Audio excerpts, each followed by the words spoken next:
Westdale Middle is the largest middle school in East Baton Rouge Parish.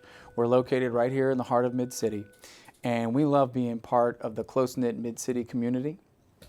We currently serve about 1,150 students who come to us from all parts of the parish. We have about 7 different academic programs that cater to different students from around our parish. We have a program for academically gifted students. We have our world language magnet Immersion program. We have a program for students who are in talented visual and performing arts. We also have a traditional program that serves a large geographic area of our city, and those students come to us from there. One of the things that we found that works better is to, instead of downplaying our diversity, is to emphasize it. We emphasize preparing students not only for high school, but for the real world that they're going to face when they leave our school and when they leave high school. They'll face that throughout their lives. To prepare them for that, it means teaching them the basics of how to read and how to write, of course, but it also means preparing them and teaching them how to think. And that's what we focus on in a lot of those classes, teaching them how to interact with their world, showing them and teaching them skills, real world skills that they'll be able to take out of the classroom and move into some careers. Dynasty Han, Dynasty Shang, Dynasty Qi, ensemble. Well, the Magnet World Language Immersion program is one of the jewels on our campus. It's an award-winning program. It's one of the only 2 middle schools, Westdale is one of the only 2 middle schools in the state that are certified as a world language school. We also won the Magnet Schools of America Magnet School of Distinction Award in 2013, and we were named the #1 Spanish immersion school in the United States by the Spanish Embassy.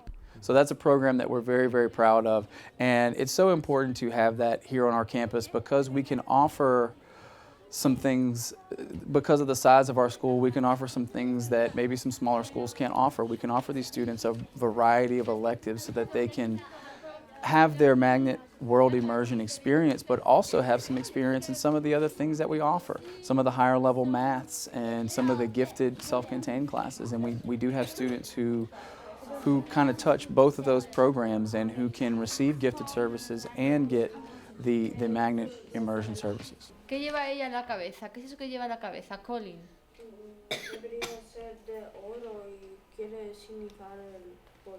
Here at Westdale, we offer 3 different immersion tracks to our students: French, Spanish, and Heritage. The Heritage kids are those students who speak Spanish at home.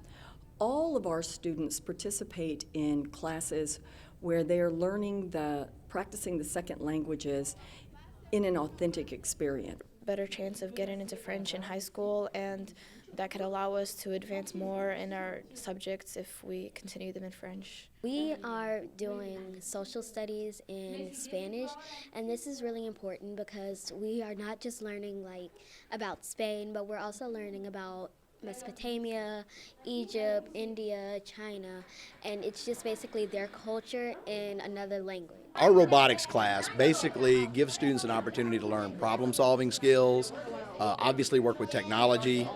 A lot of times, kids, they might know the math, they might know the English, but the opportunity to actually build something, get a problem, visualize the solution, and then build an object to actually solve that problem is something that they may not get an opportunity to do in a lot of their classes.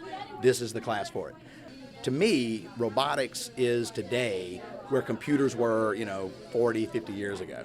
I mean, these kids are going to have robots in their lives. They're going to be working with them. They're going to be in their homes. They're going to be in their businesses.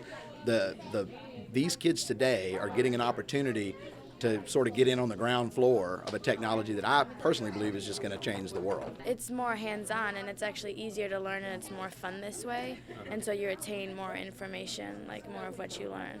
Today you're going to be working evidence number 2. Evidence number 2, I want you to keep in mind that whoever we are looking for today, they have a motivation of money because this is 7th grade math, grade scholars, which is somewhere between being gifted and traditional math. Today we're working on a project where it's CSI math. They are required to solve a crime in 5 stages. The 5 stages, at each stage there's some type of evidence in which we do a math calculation to rule out X number of suspects. What I've noticed with our kids, they're disconnected from the world. Everything for them is so immediate that they don't have to do any work. Something has done it for them. This allows them to see how us as adults actually use this in real world. They're able to see and understand that I am able to take this material, understand what my parents go through. The practical application for me allows them to see that it is worth it. It does matter, and it does come into play somewhere in their lives. A lot of times kids will tell us that, okay, well, what am I gonna need this for? Why I need to do it? And this allows them to be able to see it. And more importantly, it gives them able to say, hey, I'm interested in this. I may actually want a career in this particular thing or something of this type. We're finding out how much money that each suspect has based on suspect 1. It's mostly word problems, but it's used on stuff that you're probably going to use. Just recently we used it, but we were using it in money, so we were doing tax. We were doing tax, sales tax, interest, discounts, and so that was better because it shows, it was really good because it shows how you're going to use all this when you grow up and how you're going to pay for stuff. Can you verify where Sir Macbeth was on the night of the murder? Yes, we were both asleep in our chamber. No further questions, Your Honor. We have been reading several pieces of literature, abridged versions, of course. This is a gifted class. We've read Macbeth, Hamlet, and The Telltale Heart by Edgar Allan Poe.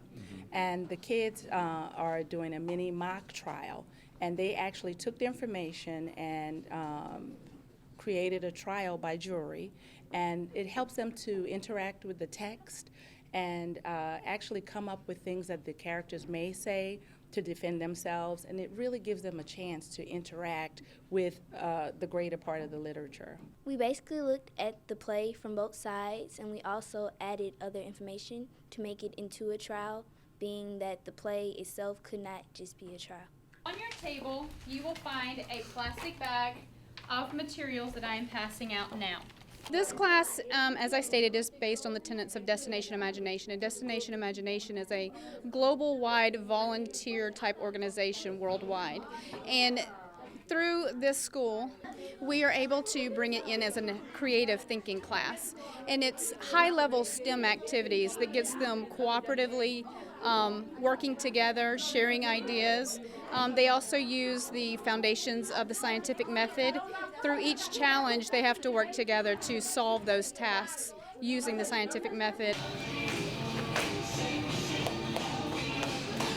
Today, you witnessed them preparing for their Christmas program. Performing arts is great to have in schools. It not only teaches the kids the art form, but it also gives them self-esteem, etiquette, job readiness, because when you have a craft and you have an art, you put your all into it. So it gets them ready for when they go out into getting a career, that they put their all into what they're doing. But it's not only about just the art, it's about all the characteristics to make them successful in life. I think it's very important because it teaches them kind of a different way of seeing the world, kind of problem solving. There's not always the one way to solve a problem. There's many different ways, and you have to kind of be creative when you construct those solutions. So they're kind of getting a broad sense of all types of sculpture, and then they get to make their decisions on what they want to do. The sculpture I'm doing is of French fries, like McDonald's fries. So right now I'm plastering the box, and then after I plaster the box, I'm doing the fries and put them on the inside. Academic-wise, Westdale is a really good school. Like, the teachers actually, they take time with us and make sure that we know what we're learning, and not just like going through a lesson. They take their time to like tell us what's going on and explain it to us in depth. I think as an elective, it gives them an opportunity to explore maybe some other interests that they haven't had an opportunity to do so far in middle school. It gives them an opportunity to use their math skills, their science skills, but also their creative skills. They're putting colors together and textures together, and it just it gives them something to look forward to and to want to come to school and participate. And of course, all my students in this class are teacher recommended. They are chosen for this course, so they know that they have to have good behavior, good grades, and good attendance in their other classes. Right now, my kids are working on reading comprehension and their writing skills. We have kids who are on the computers back there. They are working on the Unit 1 assessment. My kids, for their reading levels, have jumped at least 70 points. And that is, they went from let's just say a 3rd or 4th grade reading level to a 5th grade reading level. So they've been working really, really hard, and their writing has changed from August till now. We're excited here at Westdale because there's a huge literacy push across the curriculum. And the way we're trying to be essential to education in the library is we're focusing on that first 30 minutes of the ELA classroom. And we're talking about reading and writing for comprehension. So we're really trying to instill purpose. And so when we're taking ACT, when we're taking standardized tests, we want to train them for the marathon.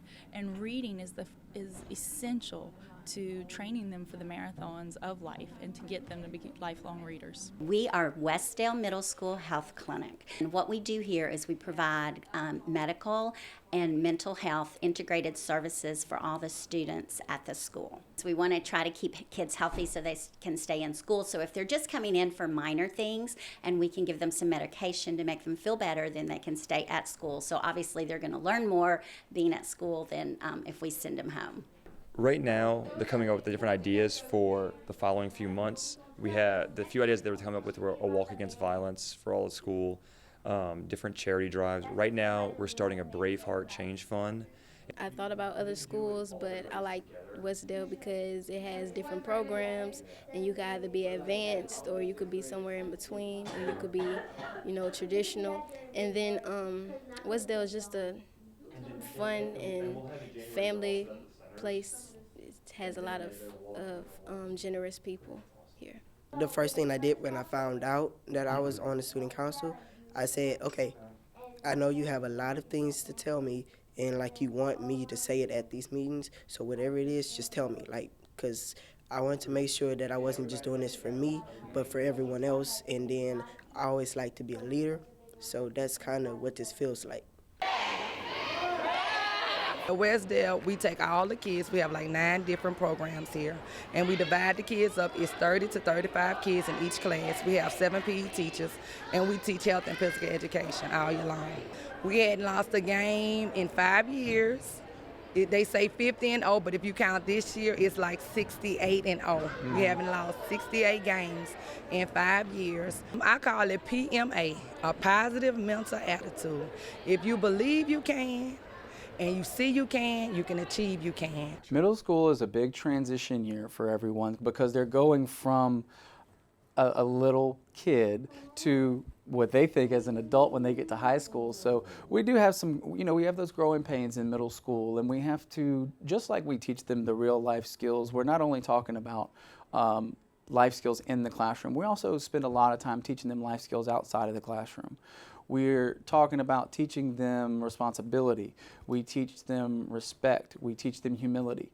We teach them a lot of things that we feel like are successful life skills, not only in the classroom but outside of it too.